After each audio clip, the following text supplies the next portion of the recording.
கோடை விடுமுறைக்கு பின் பள்ளி திறப்பு மாணவர்களுக்கு மதுராந்தகம் சட்டமன்ற உறுப்பினர் மரகதம் குமரவேல் வரவேற்று பாட புத்தகங்களை வழங்கினார்.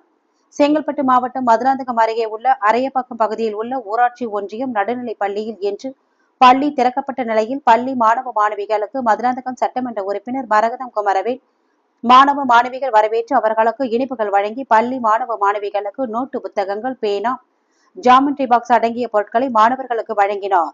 இந்த நிகழ்ச்சியில் மதுராந்தகம் வடக்கு ஒன்றிய செயலாளர் வையாவூர் வி.ஜி. குமரன், கருங்குடி பேரூர் கழக செயலாளர் ஆர்.டி. ஜெயராஜ், அரையப்பாக்கம் ஊராட்சி மன்ற தலைவர் மோகன், கருங்குடி பேரூராட்சி கவுன்சிலர் ஹரி, மதுராந்தகம் வடக்கு ஒன்றிய மகளிர் அணி தலைவர் வசந்தி மற்றும் கட்சி நிர்வாகிகள், ஆசிரியர்கள் என ஏராளமானோர் கலந்து கொண்டனர்.